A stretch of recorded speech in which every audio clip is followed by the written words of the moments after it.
Summer routines live or die by how easy they are, and honestly, if something takes too much effort, I'm out. That's why Grüns is my go-to. It's my one daily pack of gummies covering my greens, vitamins, and minerals. Plus, it has 6 grams of prebiotic fiber, which is more than 2 cups of broccoli. No mixing powders, no giant pills, no hassle. I just rip open the pack and I'm done. They taste good and they make it easy to stay on top of my health, even when life gets busy. Save up to 52% with the code PODCAST at Grüns.co. That's code PODCAST at GRUNS.co.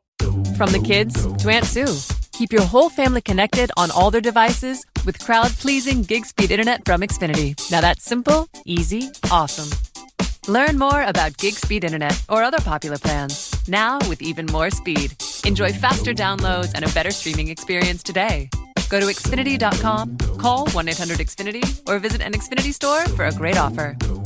Restrictions apply. Actual speeds vary and not guaranteed.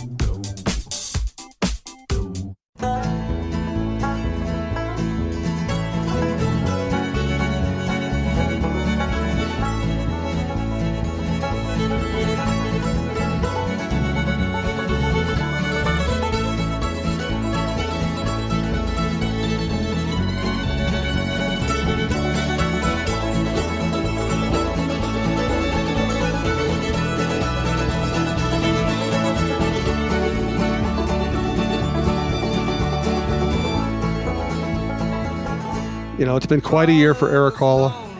He escapes the inevitable first-round playoff loss from Minnesota Wild. He gets to live in Vegas. He gets to play for maybe the greatest story in sports right now. And now he gets to be covered by his old friend Michael Russo as he quests for the cup. Yeah, what a lucky guy! It's got to be a dream, for dream. Erik Haula. Escapes me, and now all of a sudden I'm on the Vegas Golden Knights beat. It is. It's, you know, I couldn't help but think when they won that, and I know I've referenced this about 3 different times in articles over the last couple of weeks, but I can't help but think about when the Wild were eliminated from the playoffs last year when they lost to St. Louis in 5 games. And that quote when Haula's like, "We're all sick of this," you know, and here he is in the conference final. It's got to be an absolute dream for him. And yeah, so I'm going to be just talk to the mothership or at the Athletic, and I'm on Vegas kind of the rest of the way here, which is going to be, you know, it's going to be a little weird because, I mean, the one thing is obviously I have to, like I said to them, you have to understand that my first duty is Minnesota, so I'm all over this GM's beat. And by the way, if you want to know about what's going on with the GM stuff, I'm where to read it. All modesty aside, yeah, it really means that. All modesty pushed far aside. Yeah, I mean, exactly. I mean, you know, it's just, sometimes I laugh. I mean, it's like how hard I'm working at just getting all the information, and I just kind of wonder what's going on in other areas. What are you trying to say, Michael? Nothing. What are you trying to say? So, And then, you know, I got to parachute back in during the press face-washing your competition. I know. And then, you know, I got to parachute back in. We got the May 16th subscriber event. So I just want to, like, you know, it's hard being you. It's hard being Michael Russo. The message we're trying to get out there right now. Confirmed to me was that it's cool that if all of a sudden I'm in Vegas and there's a game or a practice, that if I got to fly back to Minnesota, it's cool. And they're like, yeah. So yeah, I'm on the Vegas beat, covering Nate Schmidt, Erik Haula, Alex Tuch the rest of the way. Marcia So, Carlson, Riley Smith. I know that team like the back of my hand right now. It's pretty cool. He's Quote machine Ryan Reeves. He's Michael Russo. He's a pretty big deal. This is the Russo-Souhan Show. I'm Jim Souhan from the Star Tribune. This is our hockey show on talknorth.com. Check out our new website, our new branding, and our new shows at talknorth.com. Thanks to Twill in the Dining Galleria, twillmn.com. Fixology Repair, Third Floor Mall of America, and downtown in the Skyway, and Tony Hoaglund, your State Farm agent, works out of Champlin and handles my insurance and Michael's insurance. If you'd like to sponsor the show, send me an email, jsouhan@startribune.com. I want to get a T-shirt. Yeah, and we got new T-shirts for TalkNorth.com. Michael Russo and Brandon will be wearing those around town. Yeah. Everywhere Michael goes, I think he'll be wearing one, along with his athletic hat. We're going to get new hats in, too, for this as well. What about coffee mugs? You know, that's a good... I will put that on my list of I still have never gotten my mail pattern pod. That would be a collector's item right now. You know what? I don't even remember what the name of the network was. That was many networks It was ago. Male Pattern Podcast. That's back when this was kind of a two-man deal, and we were just kind of making fun of ourselves. Our baldness. Yes. I might. No, I think I have an MNSPN mug, but I don't think I have a Male Pattern Podcast. Maybe that's what it was. anymore. MNSPN mug. You want an MNSPN mug? Sure. I'll give it to you right when I give you think t-shirts. it was Male Pattern Podcast because I remember the bald spot. What am I wrong? Yep. Yeah, Brandon knows. I think those are like collector's items now. What's the chances of From the this? Do you want to Smithsonian. introduce the show before I say what the chances? I kind of already Or did introduced you the do? show. Okay, Yeah, but I left Michael, during that part. You're the only person in the Twin Cities who doesn't listen to the show. I know. You know what I listen to now religiously? The Cheryl Reeves show. She's really good. Really good. She's really good. And by the way, we just signed a deal. Her show is going to be appearing once a month at Free House. Wow, nice. Very cool. Coming in soon. And by the way, this show, we have drawn people multiple places that we have worked. Somebody out there should find us a venue so we can do live shows again, because we love this.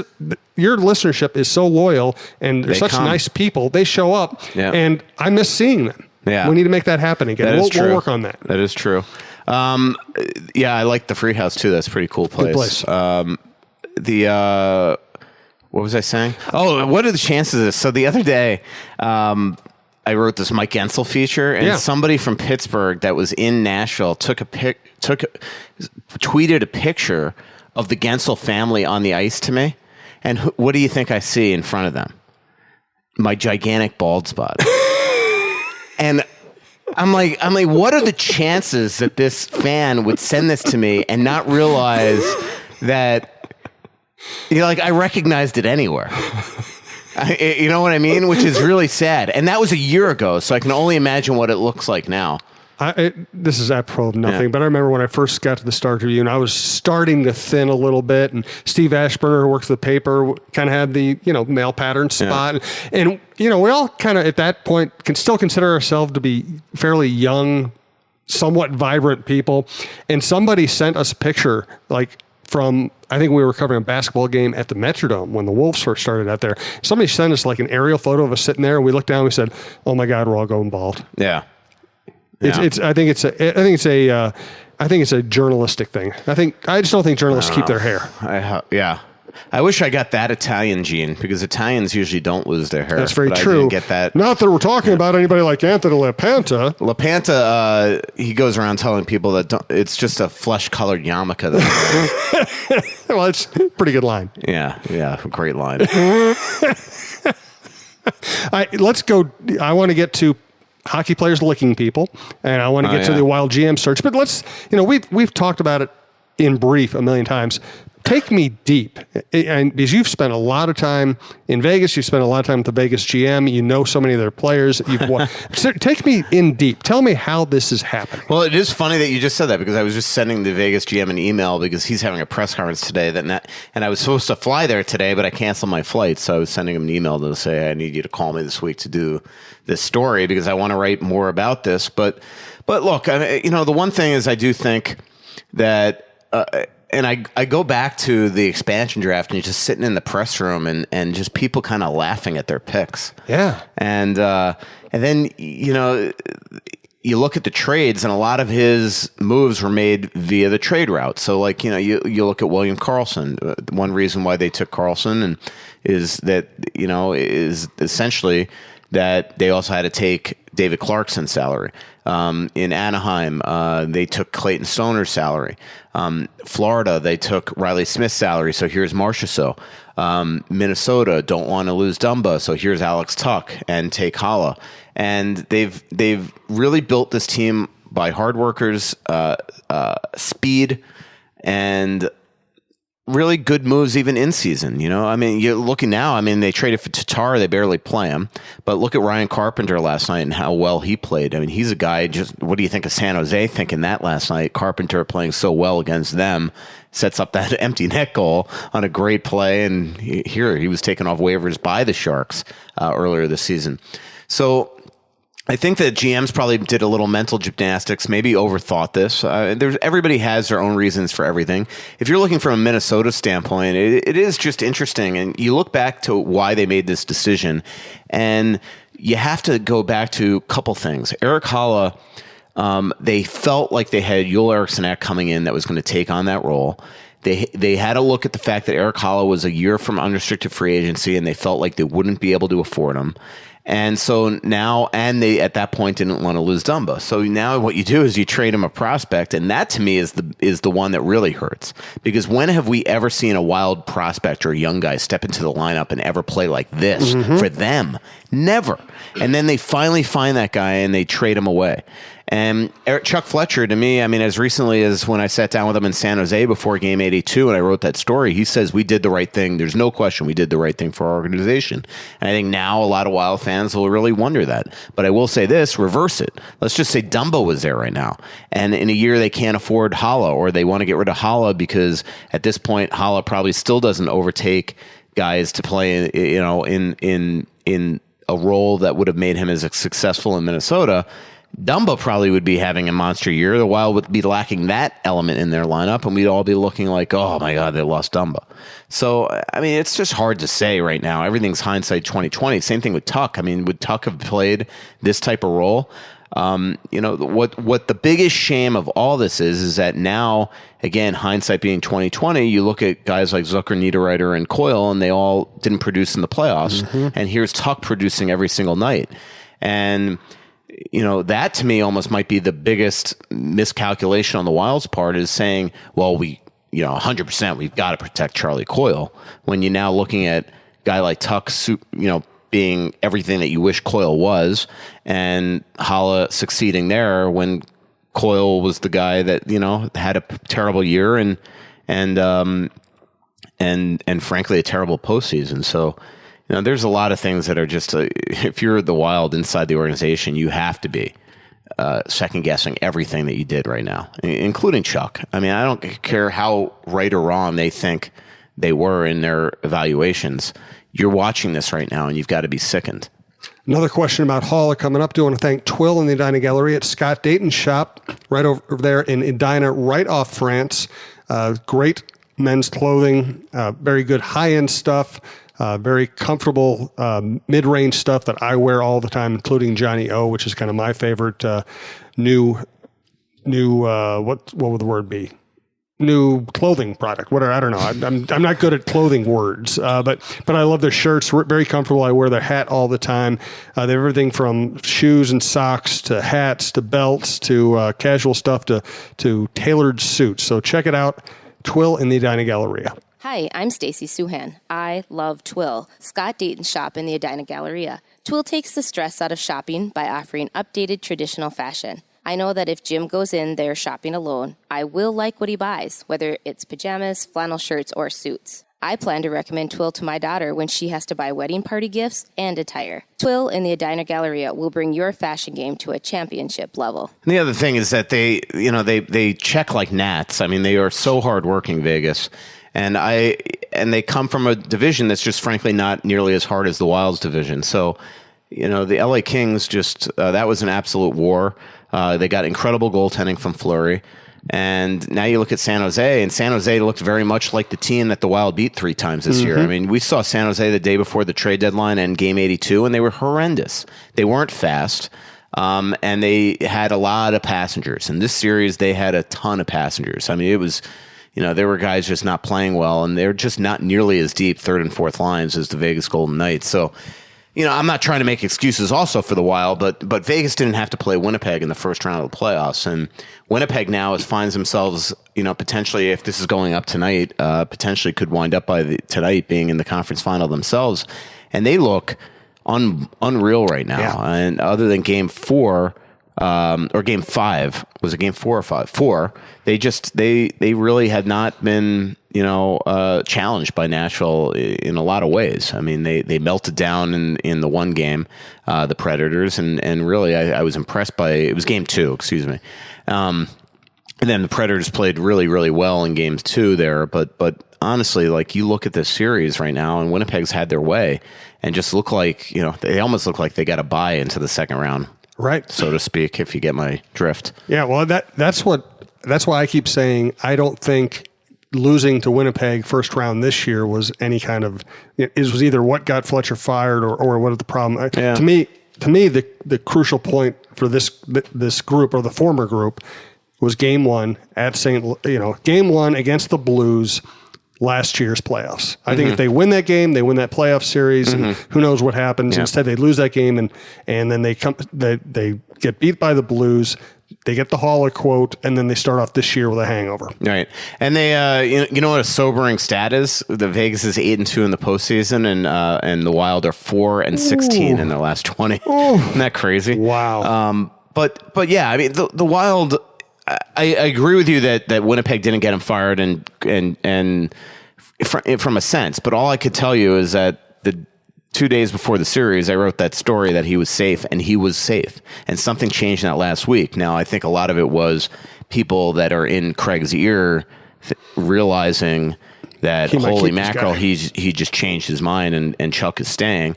But it did not help that the guys that, when you see Vegas playing like this and guys producing on another team the way that they currently are in Haula and Tuch, and then you're watching the players that Chuck and his staff committed to and said all along, these are the guys that are going to help us win a cup, and they don't even get a point in the postseason round. And so I do think that it wound up being an indictment on Chuck and his staff when Craig Leopold watched Coyle, Zucker, and Niederreiter fail in the postseason. Yeah. I mean, that's just fact. Yeah, no, I get it. Let's talk about Eric Haula, but first let's thank Fixology Repair, John Hedges' shop. Again, third floor of the Mall of America, also their newer, not really new anymore, but their newer location in the Skyway downtown. I walk by it all the time. It's just south of the Wells Fargo building. It is right above...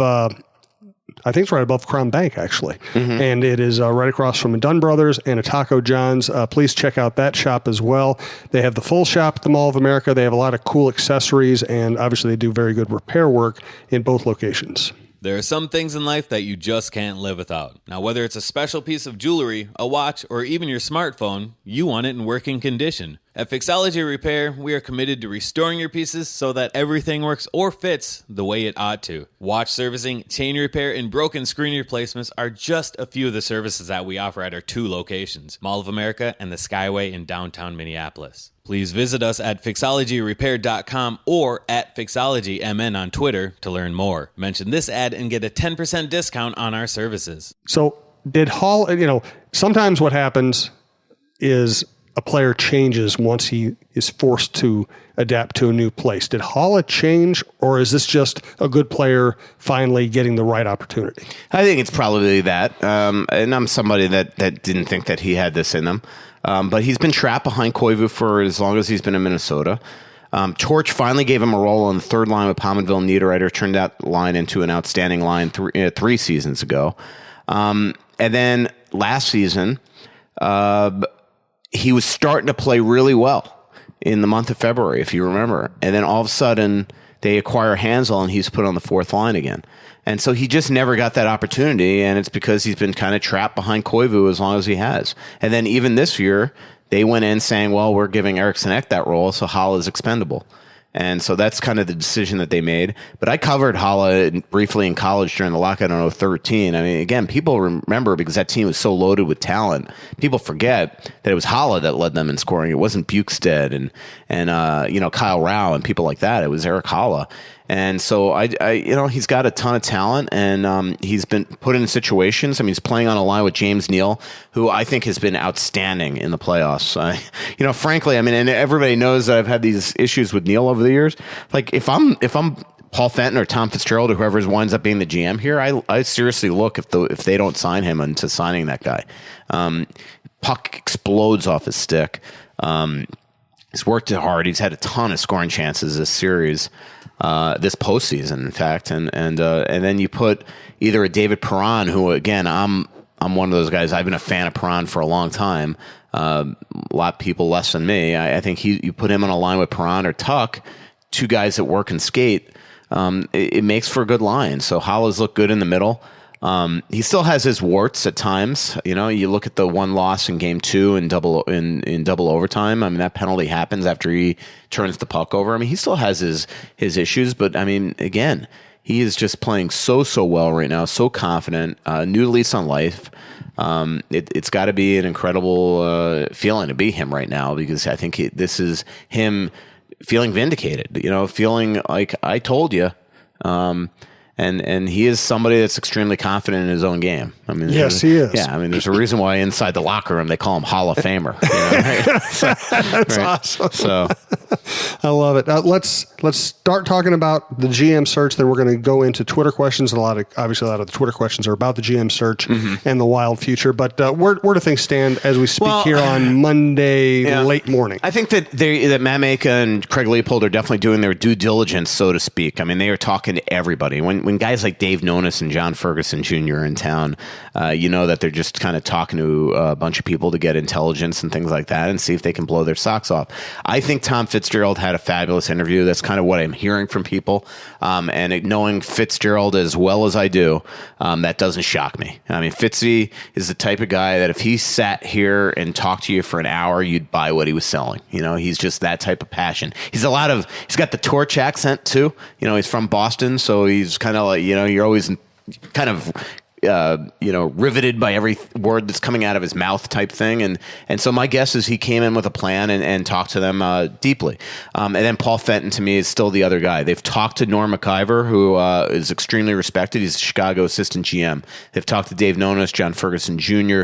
Who else have I reported that they've spoken with? Billy Zito. I know I'm forgetting somebody. And Billy Guerin, I believe, was here on Sunday. There was a plan to get him in. At first, the way I'm explained it is that Pittsburgh said no, and then I think that changed at some point. So I think there was a way that there was a plan in place for him to talk to the Wild this week. So I still feel like I'm forgetting one person. And again, I'm not claiming that I know everybody. I'm sure. I don't know if, say, Tommy Curvers has talked to him. I don't know if Julian Breezeball has talked to him. I think that Tampa does. Both of them work for the Lightning, and I think the Lightning have done a tremendous job of you're not telling anybody anything. So I don't know yet. And then Brent Flair is, I think I'm sure, talk to them at least. But I think it's Fenton Fitzgerald. That's just my guess. We might know. I mean, if all of a sudden Nashville loses tonight and it is Fenton, it could happen quickly. I hope it does. I hope this ends. Yeah. I really do.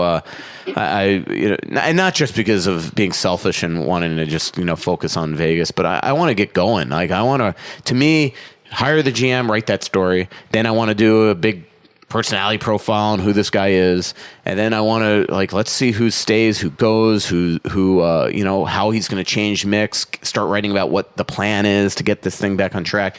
That's the cool part from my job. There are a lot of writers that are intimidated by this stuff, but that to me is it's fun from my standpoint. Everything's new now, even from a source perspective. When the Wild sign a player, I know who to text or call right away to find out what's the contract situation. Give me a scouting report on this guy. Everything changes now. With the new GM, you got to figure out. Some GMs like to be texted, some don't. Some talk to this person, some don't talk to this person. So you kind of want to get that going. I also am intrigued by, as I reported the other day, I mean, Chuck, in a very loyal move, gave everybody in the front office an extra year. The scouts are all up. But usually you don't fire a scouting staff before the draft because you don't want them to know all your little secrets and tell somebody else. You let them work through their contract, which ends June 30th, and then you let them go. So this staff might be making another pick, and so I kind of want to see that. Very strange to me still that Brent Flair has been allowed to sign a free agent. I heard that at the end of the season in March, Brent Flair gave extensions to the coaching staff in Iowa. I mean, that's stuff that I can't imagine Leopold would be too pleased with. Maybe I'm wrong. I mean, it just seems like the new GM would want to make those type of evaluations. And same thing with a free agent signing. It might sound like nothing to sign one Swedish defenseman named Martinson, but again, that takes up a contract, and you think that you'd want, to me, they had to get Sokolov done, and I have no problem re-signing Sam Anis for a couple of years, but when they signed the free agent defenseman from Sweden, it just kind of, and I heard about that morning. Our Corey Pronman at the Athletic texted me and said, "Hey, I hear they're going to sign this guy," and I kind of didn't even check on it because I'm like, there's no way that Craig's going to let them sign just a free agent right now, because again, you're going to want your new GM to make all those type of moves. And next thing I know, they announced it at like 2 p.m. I'm like, well, I guess I should have checked.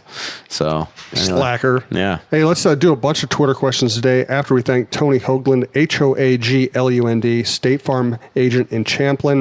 You can listen to the ad to find out how to reach him. Again, Michael and I, let's face it, we could get our insurance anywhere we wanted. We got to know Tony. We like him. We trust him. He's saved us some money. He's given us good deals. He'll do the same thing for you. Hey, Minnesota sports fans. This is your local State Farm agent, Tony Hoaglund. I need you all to ask yourselves this question. If you're in an at-fault car accident and you are sued for $700,000, how much of that $700,000 will my current insurance company pay? If you are unsure or can't answer all $700,000, you need to give us a call. State Farm has been number one in car insurance since World War II and number one in homeowners insurance since 1964. For a no-obligation review of your current policies, call us at 763-421-4900 or check out our website at www.champlininsurance.com. So I have to start the Twitter questions with Zach Brown asking, will there be a 5-minute major penalty for licking next season? I don't know about major, but man, I mean, there's reasons why misconducts are in the rule book, and I know they got rid of the gross misconduct a couple years ago. That thing's out of it, but there's 10-minute misconducts. There's 2-minute unsportsmanlike conducts. He's taunting. It's disgusting. Yeah, it's awful. There's something wrong with that guy. Yes. Can you imagine having as much talent as that kid does? And he's not even a kid anymore, but he is their best player other than Bergeron, in my opinion. Well, Pasternak's getting there. But Marchand, I mean, he is a winner. You look at all the stuff that he's done for Team Canada and for that team over the years, and the way he produces at his size, but that you have to resort to being such a little rat. It's ridiculous, and it's weird. Yeah, it's really weird. This is like become his new thing to get, to fake kissing, and now he takes it to the next extreme, licking. And it's amazing that Callahan didn't absolutely beat the crap out of him. Like if somebody came up to you and did that to you on the ice, I would erupt. On the ice, anywhere. Yeah. So you'd erupt. Yes. And the fact that he didn't just beat the living daylights out of him. Brad May tweeted, he goes, if that happened to me, oh my God, it would have been like a war. And so it's so juvenile. Yes. And I don't remember if this happened where we talked about it last week. I don't think we did. No. But again, the officiating is so bad. Like a linesman's right there. He saw that. You could tell the referee didn't see it, but the linesman did. The linesman's allowed to say something to the ref. It's the same thing. It's like I said on Twitter a couple of weeks ago that all 4 officials that missed the Eric Stahl cross-check to his face didn't advance to the second round. Somebody was like, well, why would the linesman be charged? So a major penalty, the linesmen they can say something to the refs. And so these guys, I just feel like the officiating has been just beyond abysmal all postseason long, and it needs to change. And I think that's incumbent on Steven. Like that Tampa game I watched the other day, the Tampa-Boston game, the officiating was so bad in that game. And there was another game recently that I was watching. I just couldn't believe it. And we know, I think the Wild Series was terribly officiated. So it's just... It's not good, man. And I know, look, the standard changes in the postseason, but this is crazy. I was watching a Columbus game in the playoffs, and it wound up not hurting. It was Columbus-Washington, and a guy was tripped right in front of Kelly Sutherland behind the net. And next thing you know, the puck comes out, goal. And you're just like, are you kidding? Like that's where the ref should be disciplined. And here he is in the second round working. Wow. I feel bad saying about that, Kelly, because I like him. But they have to be responsible for their calls. Alec asks, will there be a new assistant GM this year? Any chance Brent stays with a new regime? I can't see him and the next GM coexisting personally, especially if it's Fenton, because Fenton's kind of a scout. He's a player development guy. So I would think that doesn't make sense. But Shep Harder and Andrew Burnett, maybe, they're Shep. First of all, if you have a new GM, you're going to kind of need to have somebody like Shep around that's a cap expert, a CBA expert, somebody that says, hey, by the way, this deadline's coming up, and I know that you probably don't know this, but we got to sign. If they do, I don't think they. Right now, it doesn't sound like they are. But that goalie from Finland, Kakkonen. Just say, hey, just so you know, we got to get this done. So my guess is Shep stays. It wouldn't shock me. Bruno leaves. Bomber, I don't know about. Again, they have the cap, a War on Ice crew, Andrew and Alex that work for them, and she is really respected, and Andrew's really respected, so maybe you keep them. So we'll see. I mean, I think that everybody's kind of, again, they all kind of have another year the way that I've been explaining it. The scouts, I think, will be overhauled. Yeah. From Michael Brandon basically asked a question we already answered about Marchand. Britt Wintheiser, I hope I'm getting that right. Is the number of GM candidates alarming or just due diligence? I think that. Which? The due diligence. Okay. I think it's him just, again, if Fenton's the guy, you're not hiring him in this playoff round, most likely. Out of respect, I've said this for Poyle. Poyle has made it clear he doesn't want that happening inside the round, so it could happen quickly if it's Fenton after. And so I just think that, I've written this before, I just think it's imperative if you're Matt and Craig to talk to as many people and get their real impressions of what's going on with this team. From Aaron Berger, would the Wild try to package a player in a later pick to move up in this draft or in the ones to come? Would it be a possible solution to not tanking? Again, it's hard to answer a question like that without knowing the new GM. I mean, there's no way they can even be thinking like that right now. There's no guy at the top.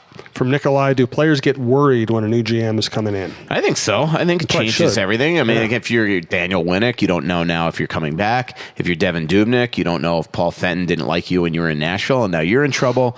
If you're, again, they have their opinions. Paul Fenton has scouted all these guys over the years. He might think Matt Dumba is not somebody that he wants to build around, and so everything does change. And again, I do think, I don't care new GM or not. I mean, they've got to make significant changes this offseason, and there's only certain guys that you can potentially move. So even if you're Eric Stahl, maybe he's looking and saying, like, what? We got to. He's not scoring 42 again, maybe, in this guy's opinion, and we got to sign him in a year. So maybe now is the time to at least talk to other teams about him and try to get something for him. He might think it's like, hey, maybe now it's time to try to move Mikko. Maybe he's saying, like, no, I don't like Coyle. I want to get rid of him. I mean, there's going to be definite changes this offseason. I was just talking again to my NHL editor, and I was telling her how I can't wait till the draft because I just think that it's going to be such a newsworthy, it's going to be fun for me to try to get to the bottom of what the new GM's doing. From R.D. Jones, good question here. Bourne went over this in his article, but do you see the Vegas plan changing the way more GMs approach building rosters in the future? Yeah. Does this lead to a new era? I do. Well, I don't know about that, but look, this is a copycat league, but what they're doing is not a revelation, big and fast. I mean, everybody wants to get that. Where I can't imagine the Seattle GM is going to have the easiest job in the world because the expectations in that market is that they're going to do what Vegas did, and the GMs are going to get wiser. I mean, they just are. I truly believe that if you're looking at these situations, unless you've got to make them take a bad contract, that you're looking at them right now as another GM and just saying, you know what, I just got to accept I'm losing one good player and not be like Minnesota who throws away a prospect and loses two good players. And so that's just the way that I personally think it's going to happen. The shame, again, and I don't know everything about what went on behind the scenes, but, did the Wild try to get them to take a bad contract and maybe go that route? Like, here, take Alex Tuch and Eric Haula, but you are taking Pominville. Right. And then if they could have gotten Pominville, then all of a sudden you're like, well, maybe we don't have to make that crappy Foligno-Ennis move. I think a big part of that Ennis move was them taking a guy that's like, where Jason Botterill's like, look, if we're taking 2 years of Pominville at 5'6", you've got to take 2 years of Ennis at 4'6". Right. One bad contract for another bad contract, and both of them had horrendous years. So that's the thing that I would love to know that I don't know that I have ever found out. Did Chuck try to get McPhee in this deal to take something bad back? Because God knows it worked for Anaheim, and God knows it worked for freaking Florida, and it definitely worked for Columbus. I mean, all those teams, the fan bases are as disconcerted right now as the Wild about what is, losing Theodore, losing Carlson, losing Marchessault and Smith, but all those teams at least got a bad contract off their roster, and the Wild weren't able to accomplish that in this, unless you think, all right, well, maybe Chuck Fletcher's thinking was, well, we cannot re-sign Haula. So we've got to go this route. Maybe that's the way he was thinking, but it's just a shame because 4 or 5 days later, then the Foligno Ennis deal happens. Yep. From Nikolai, who's the dirtiest player in the league currently in your eyes? I'm not. I mean, Roussel's right up there. Hartman's pretty up there. Marchand's pretty. He's just a rat. There's somebody that I always think of it. I'll think of it after, but there is somebody that always just drives me crazy. It'll come to you as we do other questions. From Davis Bailey, if you were the new GM, I know your current gig is cooler. Is there a player out there you would really try to get for the Wild? Is there a hockey trade that could have an impact right away that you can see actually happening? Well, again, everything's totally up in the air right now, and I don't know what these other teams are thinking now and what the way it's going to now. When you cover a GM as long as I did in 9 years, you also know the guys they don't like and like. Mm-hmm. Like, frankly, this might make Wild fans throw up right now, but it's always our goal on this show. But they were not Taylor Hall people, and I used to ask about that all the time. I'm like, Taylor Hall's available. Offer Dumbo, offer Brilliant, and they're like, they weren't. And so, same thing here. I don't think they're Pacioretty, Galchenyuk people. And there have been a lot of conversation where Montreal's tried to align trades with them. It's 2 years in a row, if you think about it. Is that that there were a lot of rumors, with Scandella potentially going to Montreal at one point. And then this year, there was a lot of where Montreal was trying to push a trade with the Wild that they just couldn't do. And finally, they just took a piece of it and traded Mikey Riley there. From Luke Reachins, ask Russo if he's a nerd in high school. Of course you were a nerd in high school. Yeah, not a smart nerd. I mean, that hasn't changed. If your connotation of a nerd is like smart, genius, blah, blah, blah. I didn't have glasses in high school, so I didn't have the nerd look there. And he probably had more hair then, too. I think Luke must hate my guts. But I think he does. But I was one of those people in high school, I don't know how I passed. I don't ever remember reading a book. I don't ever remember studying, and I don't ever remember doing homework. I was the type of person that if in first hour I would do my second hour's homework, in second hour I would do my third hour. I never did it the night before. This is how we became journalists. Yeah. Seriously, we worked. I did every term paper I ever did. I did the night before, and I always got a B or an A. And I was like, oh, I can work on deadlines. And then the other thing in high school is that I was already working at the Sun Sentinel, and I also used to announce all my high school's baseball, basketball, and football games. And then I was working for Adelphia Cable that we would, on the cable access channel, I'd do play-by-play these basketball games. If people found these tapes, oh my God, we have to find those. Unbelievable. I have a bunch of tapes that are like VHS that I should just get turned into something just to watch how just give them bad to me. I was. Just give them to me. I'll handle it. So I was in Think this, of the traffic I was to in our mass website. media 1, 2, 3, and 4, and so it was like just a scam, the stuff that I pulled. Like I would just essentially leave class in the middle of class, like the teacher wouldn't even bat an eye. I'd be like, all right, I'm out of here, and I go like set up for a pep rally or a high school like a thing. I do morning announcements, so I guess that was kind of nerdy. I did the morning announcements sometimes at school. I did that when I was in elementary school in New York. Like I'd call the buses, like the yellow bus is here, or the blue bus is here. Like how kids would know to go to their bus. And then the other thing that was like, so I was in mass media 1, 2, and 3. They had to create a mass media 4 for me because you weren't supposed to start taking it your freshman year. You start your sophomore, but I started my freshman, and so it was. So yeah, I guess I was a nerd. But it was just I mean, you think back to those times. It was so long ago, and the fact of the stuff I'd got away with. I was in something called DCT, which is Diversified Cooperative Training, my senior year. And so and what it was is that you'd go to the way it worked is that you'd go to school for the first 3-4 classes a day, and then you'd leave at like noon, and then you'd go to your job. Well, my job was the Sun Sentinel for 2 hard years at that point. So first of all, my 5th, 6th, and 7th hours, you get graded by your editor or your employer. And so my editor would just give me an A. And so then my freshman, sophomore, my first quarter, second quarter, third quarter, and fourth quarter of my senior year, I was gone for 3 hours, the last 3 hours of class. So I got 12 free A's that pumped my GPA up like ridiculous that year. It was such a scam. And I would just go home. Because again, I would work at night at the Sun Sentinel covering games or working in the office. So I was the type of person that this is why I never did homework. I'd go to work at whether it's a game at 6 p.m. or go to the office at 6 p.m. and answer phone calls, taking box scores and stuff. And I'd get home at like 12:30 in the morning and then have to be at class at 7 a.m. And I was never doing. It was just a scam my senior year.